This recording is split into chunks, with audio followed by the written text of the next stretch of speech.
নমস্কার, my story my blog চ্যানেলের আরও একটি নতুন দিনে আপনাদের সবাইকে স্বাগত। আশা করি সবাই খুব ভালো আছেন।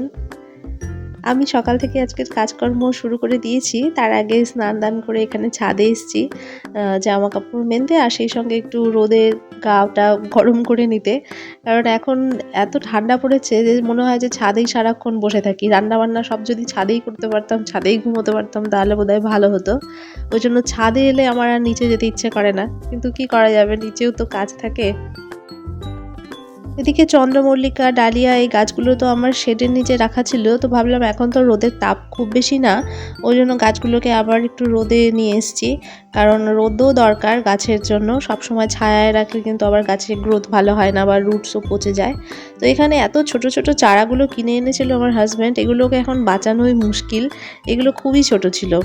আর আমাদের এখানে অনেক চারাই পাওয়া যাচ্ছে না। গাঁদা গাছগুলো যে এখান দিয়ে লাগিয়ে দিয়েছি, তো এগুলোর ভালোই গ্রোথ হয়েছে। আর চন্দ্রমল্লিকাগুলোতে আমি দেখছি কোনটায় কুড়ি এসছে, কোনটায় আসেনি। তো দুটো গাছে আমি দেখতে পেলাম যে কুড়ি এসেছে, আর বাকিগুলোও চলে আসবে। আর আমরা তো পিঞ্চিং করেছি, লাস্ট মোমেন্ট পর্যন্ত পিঞ্চিং করেছি, ওই জন্য একটু লেটেই কুড়ি আসবে।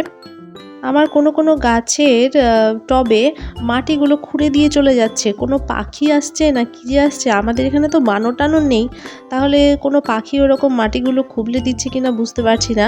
আজকে দেখলাম একটা টবের মাটি ওরকম খুবলে দেওয়া, তারপরে এর আগের দিনও একটা দেখেছিলাম যে টবের মাটি ওরকম খুবলে দিয়েছে।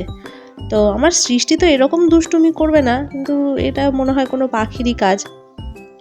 আর এদিকে আমি ভাবলাম যে ঠাকুর পুজোর জন্য ফুল তুলে নিয়ে যাই, যদিও ফুল তোলার পাত্র আমি নিয়ে আসিনি, জামা কাপড় মেলতে এসেছিলাম, তো আবার নিচে যাব, আবার পাত্র নিয়ে আসবো, তো ভাবলাম যে অল্প কিছু ফুল হাতে করেই নিয়ে যাই। ওই জন্য ওই যে ফুল তুলতে বসে গেছি, আর বেশ ভালো ফুল ফুটছে আমার এই কুন্দ ফুলের গাছে। ফুল কেনা ভালোবাসে, তাই না? সব মানুষই ফুল ভালোবাসে, সে যত কঠিন হৃদয়ের মানুষও হোক না কেন, সে হয়তো ফুল দেখলে তার মনটা একটু খুশি হয়ে যায়। তো এরকম ফুল সব মানুষের যেরকম ভালোবাসা পেয়ে থাকে, সেরকম কিন্তু আমাদের মনটাও এরকম ফুলের মতন। আমরাও চাই আমাদের সবাই যাতে আমাদেরকে ভালোবাসে, কেউ যাতে ঘৃণা না করে, আমরা যাতে কারো ঘৃণার পাত্র না হই। তো ওই জন্য ওই ভালোবাসা পাওয়ার জন্য আমরা সবাই চেষ্টা করি ঠিকই, কিন্তু ভালোবাসা পেয়ে উঠি না। কারণ মানুষের মধ্যে, মনের মধ্যে হিংসা, তারপরে বিদ্বেষ, এই জিনিসগুলো এখন এত পরিমাণে ছেয়ে থাকে যে ভালোবাসা পাওয়াটা একটা মানে পরিশ্রমের কাজ হয়ে ওঠে।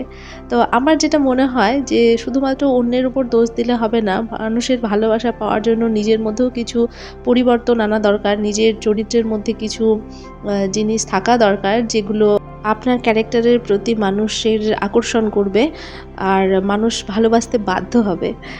আর এদিকে দেখুন, এই যে ইউফোরবিয়া মিলি গাছগুলোকে আমি আরেকটু এদিকে টেনে আনলাম, কারণ ওই দিকটাতে ছায়া পড়ে যাচ্ছে, তো এই দিকটাতে আরও বেশি রোদ পাচ্ছে, আর এই গাছে রোদ যত হয় তত বেশি ভালো থাকে।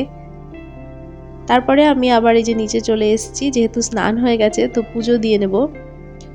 তো যে বিষয়টা বলছিলাম যে আমরা সবার ভালোবাসা আশা করি যে সবাই আমাদেরকে ভালোবাসবে, তো ভালোবাসা আশা যেরকম আমরা করি, সেরকম কিন্তু অন্যকে সেই পরিমাণ ভালোবাসাটা দিতে হয়, বা নিজের মনের মধ্যে সেই জায়গাটা রাখতে হয় যে অন্যের প্রতি আমার কোনো বিদ্বেষ থাকবে না বা হিংসা থাকবে না।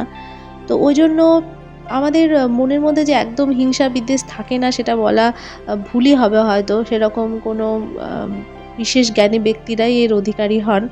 আমাদের মতন সংকীর্ণ মনের মানুষদের মধ্যে একটু হিংসা বিদ্বেষ থাকেই, বা রাগ থাকে, কেউ যদি আমাদের সঙ্গে কোনো খারাপ ব্যবহার করে তো আমরা তাদেরকে ক্ষমা করতে পারি না। এদিকে আমি পুজোটা সেরে নিব চটপট করে, আর তারপরে আমি চলে এসেছি দেখুন আমার ডাইনিং প্লেসে। এখানে জামা কাপড়ে কি অবস্থা হয়ে আছে চেয়ারের উপরে, সোফার উপরে, তো এগুলো একটু একটু করে আমি এখন গুছিয়ে নেব।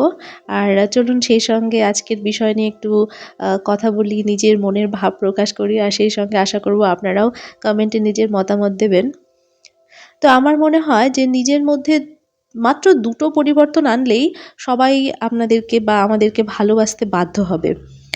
তো সেটার মধ্যে প্রথম যেটা পরিবর্তন আনা নিজের চরিত্রের মধ্যে, সেটা হচ্ছে আমাদের বাক্যের সঠিক প্রয়োগ করা। আমাদের কথাই এমন একটা জিনিস, সেটাই কিন্তু মানুষকে খুব আঘাতও যেরকম দেয়, সেরকম মানুষকে আপনার প্রতি ভালো একটা দৃষ্টিভঙ্গি তৈরি করে। তো ওই জন্য বাক্যের সঠিক প্রয়োগটা করতে হয়, যেমন মানুষের সঙ্গে হেসে কথা বলা।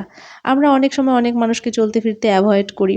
তো অ্যাভয়েড না করে একটু দাঁড়িয়ে থেকে দুটো কথা বলা বা কেমন আছে না আছে এটা জিজ্ঞাসা করা। এটা নিজের গুণাবলীর একটা প্রকাশ। আমি যদি ২ মিনিট সময় কারো সঙ্গে দাঁড়িয়ে কথা বলি, তাহলে আমার জীবন থেকে যে ২ মিনিট সময় কমে গেল মানে অনেক সময় নষ্ট হয়ে গেল তা কিন্তু না। এরকম অনেক সময় আমরা নষ্ট করি।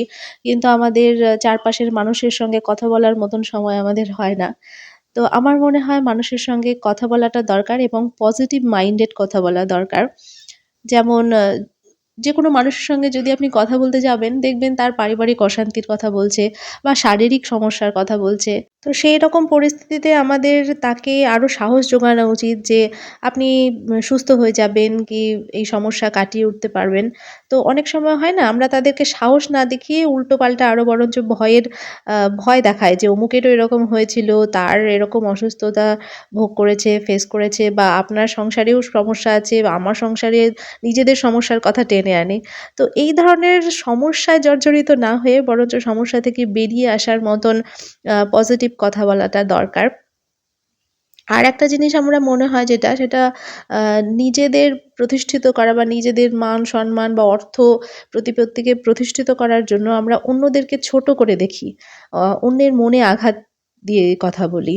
তো আমার মনে হয় সেটা একদমই উচিত না। নিজেদের বাক্যকে সংশোধন করা উচিত বা সংযত করা উচিত।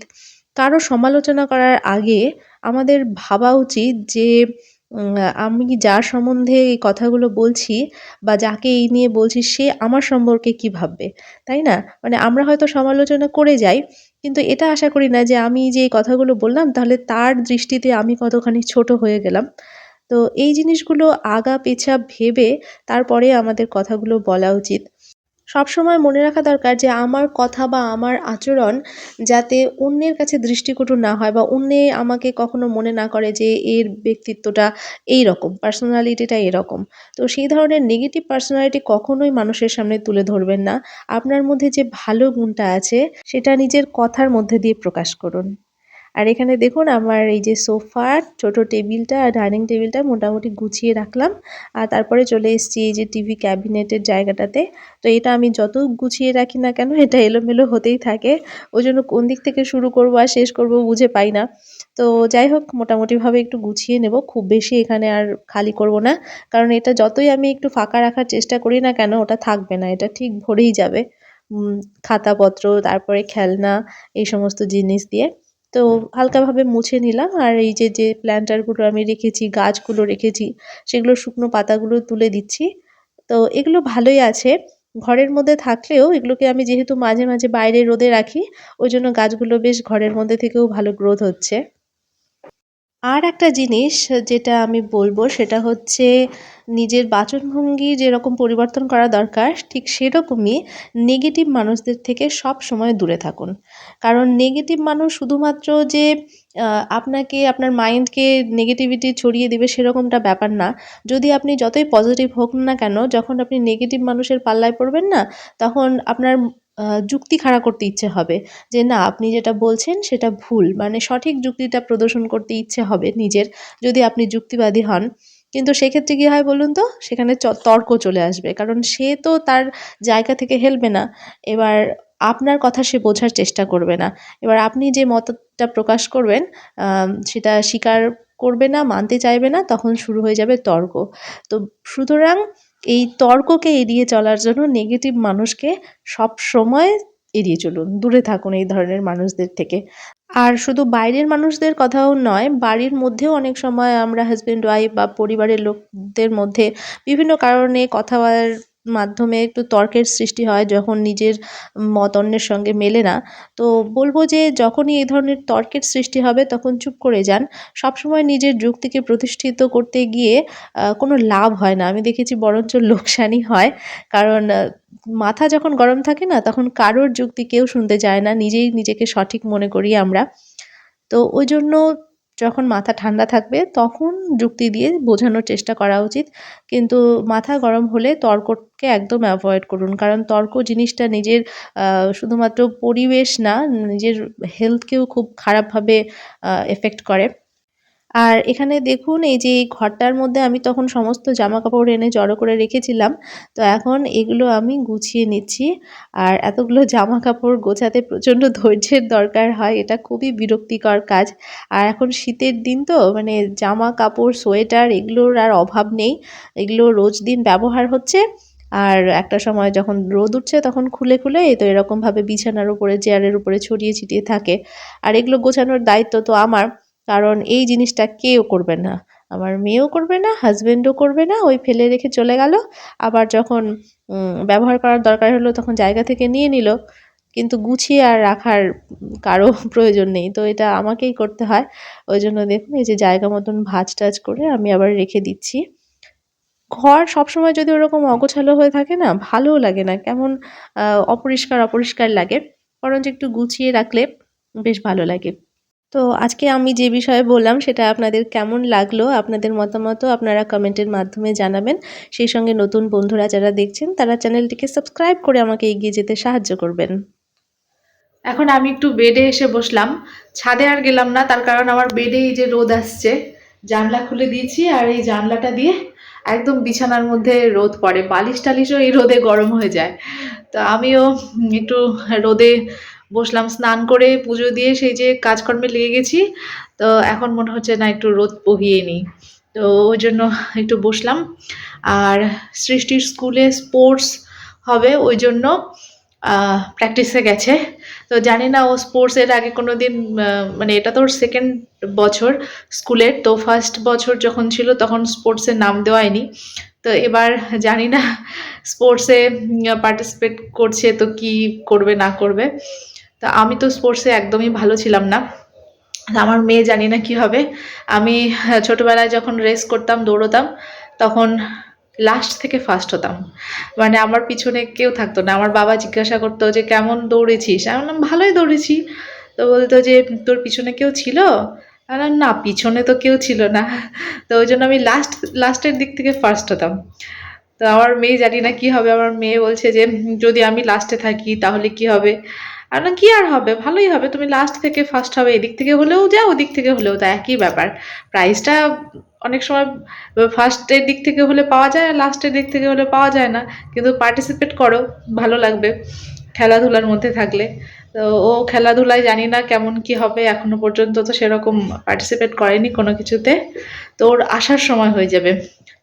আর 10 মিনিটের মধ্যেই চলে আসবে। তো ততক্ষণ আমি একটু রোদ দিয়ে বসি, গাটা একটু গরম করি। আর ভিডিওটাও এখানেই শেষ করছি। দেখার জন্য ধন্যবাদ।